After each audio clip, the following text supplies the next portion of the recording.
안녕하십니까. HY에게 발칙한 모나미 인사드립니다. 반갑습니다.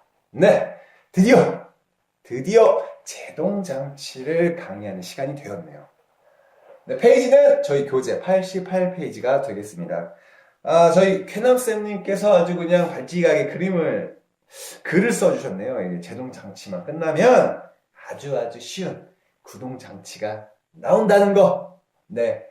제동장치가 약간 문제가 많이 출제 빈도가 높고요. 그리고 문제도 조금 이해하기가 좀 어려운 부분들도 있고 외워야 되는 부분이 좀 많습니다. 그렇기 때문에 많이 힘드실 거라고 생각은 되지만 그래도 저희 쾌남과 저 오나미가 옆에서 서포트를 해 드리겠사오니 이 부분도 사뿐히 들여밟고 넘어가 주시옵소서.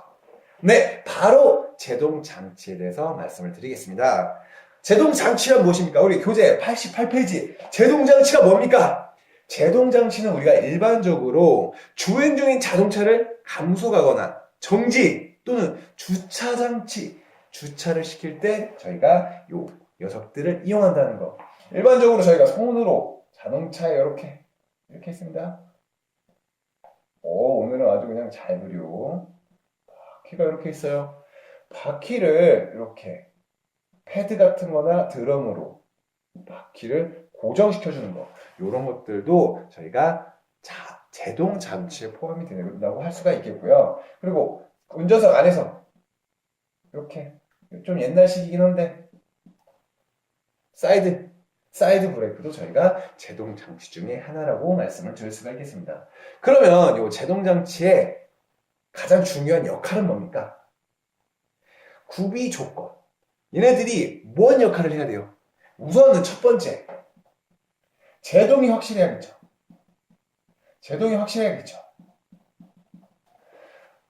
우리가 고속으로 달리고 있는데 브레이크가 안 들어. 어떡합니까? 난리가 납니다. 네, 브레이크에는 확실히 제동 장치로서 제동이 확실해야 되고요.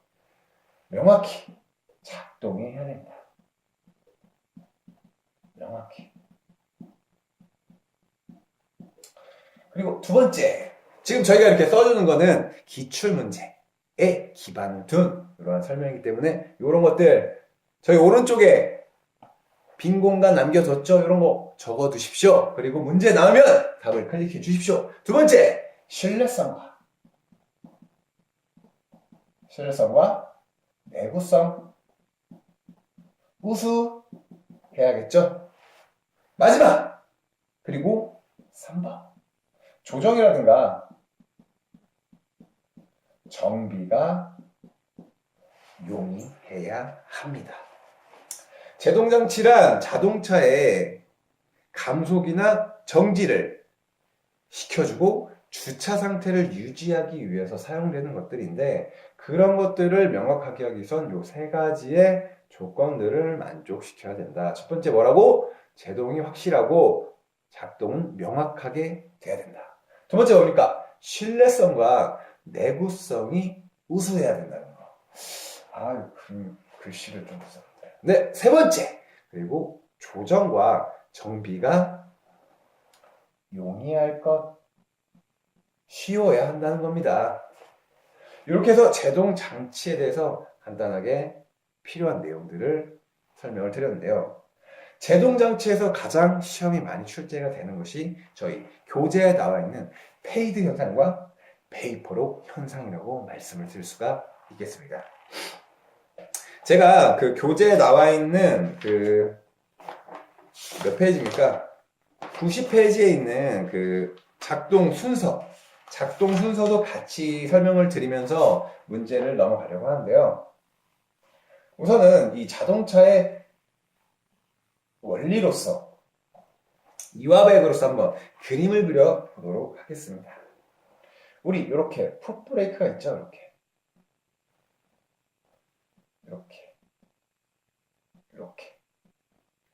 여기를 운전석에서 밟게 됩니다. F라는 힘으로 밟게 되면요, 이 녀석은 이렇게 스프링으로 연결이 되고 있고요. 이 앞에는 부스터라는 녀석으로 연결이 되어 있습니다. 이 녀석은 부스터.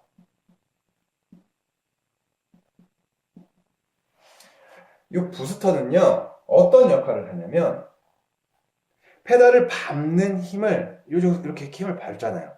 그럼 여기서 증폭을 시켜줍니다. 이 부스터는 종류에 따라서 일체형과 2번 분리형으로 구분이 되는데요. 일반적으로 큰 트럭이나 버스 같은 것들, 이런 것들은 분리형을 이용을 하고요. 그리고 승용차에는 이 일체형을 사용하게 됩니다. 마스터 실린더랑 그리고 이 부스터가 이렇게 일체가 되었을 때를 일체형이라고 하고, 분리가 되어 있는 걸 그냥 분리형이라고 생각하시면 될 것 같아요. 그리고 여기에 이렇게 오일통 같은 게 이렇게 달려 있습니다.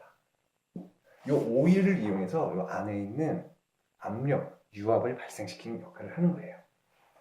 그리고 여기에 요거를 통틀어서 요거를 마스터 실린더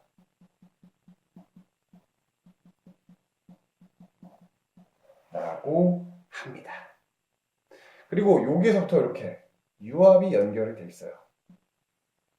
자동차 바퀴에 각각 연결이 됩니다. 전 2개만 그릴 건데요. 이렇게 바퀴에 이렇게 유압으로 연결이 되어 있습니다. 자동차 정비를 하다 보면은 그 유압 같은 것들이, 유압 갈로가 요 브레이크 패드, 일체형이라든가 드럼 패드 안에 유압이 연결되어 있는 걸 볼 수가 있겠는데요. 저는 이렇게 좀 더 이렇게 관처럼 그려볼까요? 관처럼 그려보겠습니다. 제가 이렇게. 그래서 이 안에 이렇게 패드가 연결이 되는 겁니다. 이렇게 패드. 이게 브레이크 형식에 따라서도 패드형이냐 아니면 뭐 드럼형이냐 이렇게 구분을 지을 수가 있겠고요.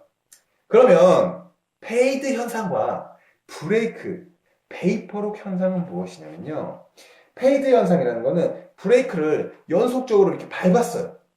막 밟어. 내리막길에서 차가 이렇게 옵니다. 내리막길에서 차가 막 오는데 그때 브레이크를 계속 꾹 밟고 있으면 마찰에 의해서 브레이크가 계속 작용을 하겠죠. 근데 언젠가는 그 패드에 재료에 대한 항복점을 지나게 되는 시점이 옵니다. 그때는 브레이크가 아무리 밟아도 브레이크가 미끄러지면서 힘을 받지 않게 돼요. 그런 현상을 저희가 페이드, 미끄러진다, 이런 현상을 저희가 페이드 현상이라고 합니다. 반대로 베이퍼록 현상은 무엇이냐? 베이퍼록 현상은 뭐냐? 연료나 브레이크 오일이 이 안에 이렇게 오일이 들어간다고 했죠. 페이드 현상은 이 패드, 물리적인 재료의 항복점을 넘어갔을 때 과열로 인해서 발생하는 걸 저희가 페이드 현상이라고 했고요. 이 안에서 이 오일들, 이런 오일들이 과열이 되면 증발을 하게 됩니다. 여기도 오일이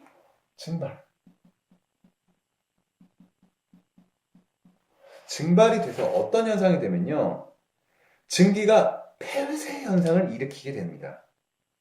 폐쇄 현상, 그런 것들을 저희가 베이퍼록, 그리고 패드에 과열 현상이 발생해서 미끄러지는 거, 이걸 뭐라고 했다고요? 페이드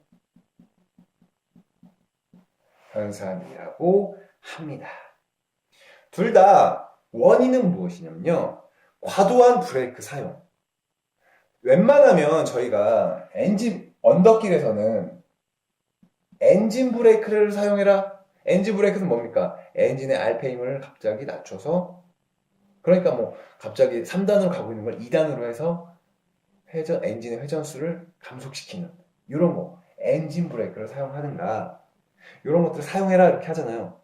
과도한 패드의 사용을 하였을 때 이렇게 페이드 현상이라든가 베이퍼록 현상이 발생을 합니다. 그리고 드럼이나 라이닝 끝에 과열이 발생한다든가, 체크 밸브, 이 마스터 실린더의 체크 밸브에 뭔가 손상이 발생해서 저압이 이렇게 압력이 낮아진다든가 이럴 때도 요 베이퍼록 현상이 발생을 하고요. 여기 이물질 같은 것들이 꼈을 때도 페이드 현상이라든가 베이퍼록 현상이 발생을 하게 됩니다. 이런 것들 시험에 많이 나오는 거 체크를 해 주시고요. 별표 마방 2번씩 치도록 하겠습니다. 이거 시험에 굉장히 많이 나옵니다. 페이퍼 현상, 페이드 현상. 그리고 요 푸시에 의해서 발생하는 이런 구조들. 저희가 교재에는 이 페달, 그리고 푸시 로드, 그리고 유압 마스터 실린더, 파이프랑 호스를 통해서 이쪽에 휠 실린더로 연결이 돼서요. 패드나 드럼을 작동한다! 이런 것들을요. 저희가 교재 90페이지에 정리를 해놨습니다. 그것을 요 그림을 그대로 그래가지고 정리를 해주시면 될 것 같고요. 그림 내에서 발생하는 이런 문제점들 왜 발생하느냐? 오일이 증발했을 때 베이퍼록이라는 현상이 발생하고 요 안에 있는 이 패드나 드럼의 마모, 과대한 사용으로 인해서 페이드 현상이라는 것들이 발생하더라. 이런 것들 암기해 주시면 다음 문제에서 꼭 문제를 맞출 수 있을 거라고 생각을 합니다. 그리고 추가적으로 요 부스터에 대해서는 일체형과 분리형이라는 게 있는데 요 두 개, 마스터 실린더와 그리고 뭡니까?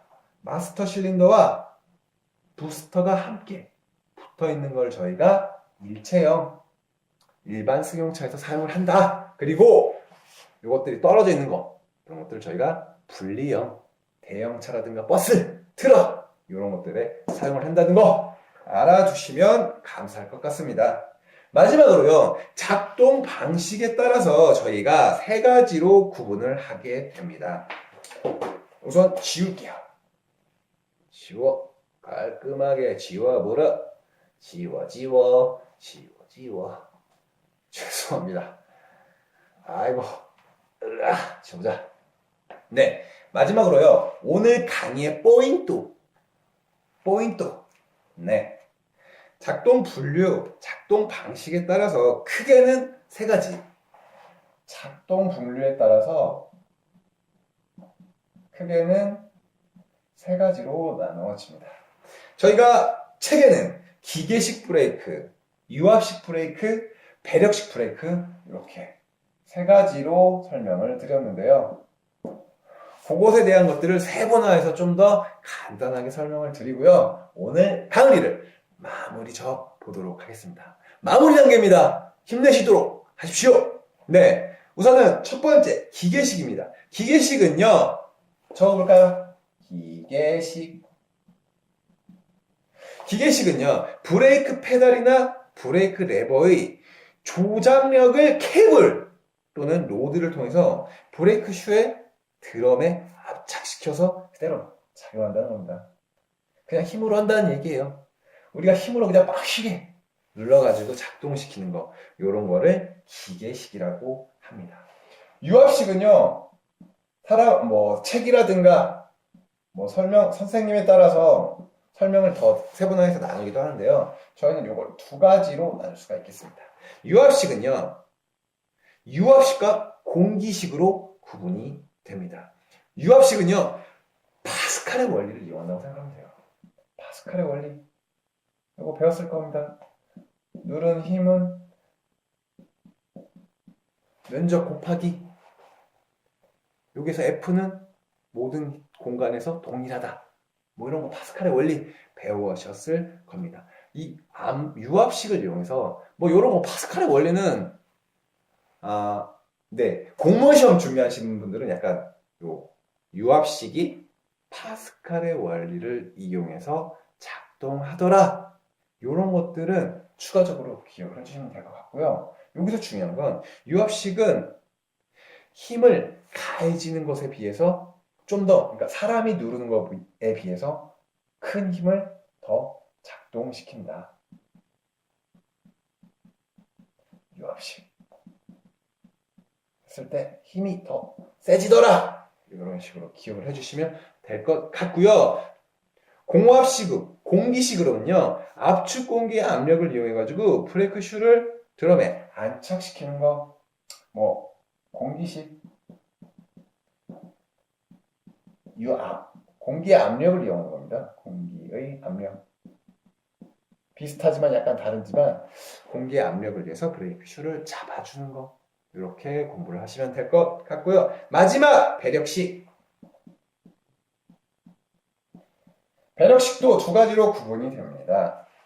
진공 배력식이 있고요. 공기 배력식이 있습니다. 진공, 공기 이렇게 두 가지로 구분이 되는데요. 진공 배력식은요. 유압 브레이크의 제압력을 증가시키는 거예요. 진공을 이용해가지고. 그리고 공기 배력식은요. 엔진의 동력으로 구동되는 공기 압축기. 공기 압축기를 이용한다는 겁니다. 압축기 이용하는 거고. 이거는 진공을 이용합니다. 진공을 이용해서 이용을 하는데 이 진공은 어디서 나오냐? 엔진의 흡기 다기관에서 진공을 이용하여 진공 배력식으로 공기를 압축시키는 것과 구분된다는 것. 압축기를 이용한 것과 진공을 이용하는 엔진 흡기 다기관의 진공을 이용하는 이런 식으로 두 가지로 구분이 된다는 거. 이렇게 세 가지를 크게 세 가지로 나누고 각각의 압력 방법에 따라서 구분되는 것까지 오늘 저희가 작동 방식에 대해서 간단하게 구분을 짓고 공부를 해 봤습니다. 아까 말씀드렸던 거 그 작동 원리, 작동 순서 그게 가장 중요합니다. 우선 공부를 하실 때 제동 장치란 무엇인가에 대해서 한번 이미지 트레이닝을 하시고요. 어떤 구조로 브레이크 페달을 밟은 다음에 페달을 밟으면 부스터에 의해서 그 힘이 증폭이 되고 마스터 실린더에 의해서 각각의 브레이크 라인을 통해서 휠 실린더로 이동이 되고 그 다음 브레이크들을 조절해주는 순서로 진행이 되더라. 그리고 각각의 작동 방식, 분류에 대해서 이렇게 나눴다는 거 이렇게 기억을 해주시면 오늘 강의는 100점 만점에 100점이 되겠습니다. 네, 이렇게 오늘 저희 강의가 오늘은요 몇 페이지부터냐 88페이지부터 91페이지까지 한 거예요. 그리고 오늘 저희가 이 계산에 대한 것들은 뭐 나오진 않았는데 구조 원리라든가 페이드 현상 그리고 베이퍼록 현상 뭐 이런 것들 오른쪽 89페이지에 적어 주시고요. 91페이지에는 아까 같은 그림 그려주셔서 내용 정리를 해주시면 네 자신만의 당신만의 나만의 노트가 만들어지고 합격의 지름길에 좀 더 가까워지는 그러한 공부 방법이 될 것 같습니다. 네, 오늘 이렇게 저 모나미와 함께 해주셔서 감사드리고요. 다음 강의에서 또 한번 찾아뵙도록 하겠습니다. 그럼 저 모나미는 물러가도록 하겠습니다. 감사합니다.